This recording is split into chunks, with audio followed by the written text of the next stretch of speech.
When me and my brother was little, my father took us to Chuck E. Cheese. You know, a place where a kid can be a kid. Rated all our troubles away. And as soon as we saw the sign with the mouse's face, our faces lit up like Christmas ornaments. And as soon as we saw the sign with them, and as soon as we saw them games, we lit up like Christmas ornaments. And as soon as my father showered us with tokens, we let it rain on them games. The folk out restraining up insane because there was no more controlling us well until them tokens ran out. And even then there was doubts to then we go to the pen with the plastic balls or go shoot free throw basketballs even though the game wasn't on, so we was in heaven. And Pop knowing his boys ordered some pizza, which is some youngsters are just as good as gold. So we put those games on hold and came to eat, but in the midst of our joy, something didn't feel right. I mean, he was just a bit too calm. Stared at us just a bit too long, then the stillness broke when he spoke and he said, "Sons, your mother and I are getting a divorce." What? I mean, some might say, of course. Throwing out averages like over 50% of marriages will probably not make it, and under 25% of those same relationships were probably worth saving, but these weren't any old people.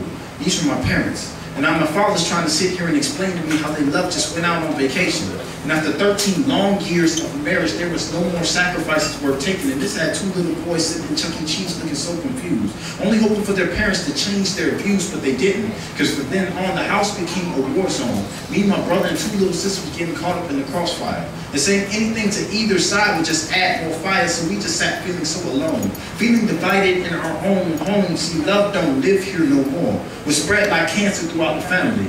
And this is why I found for 2 hard scoring there is no chemotherapy, and I guarantee because I've looked and seen no sign. See, how am I to feel when my family goes through more transformations than Optimus Prime? Then try and convince your brother that everything's going to be just fine, and go to sleep and wake up with 2 of your little sisters in your bed at night and try to figure out how 2 people can say such things about each other when he said before God he would always love her.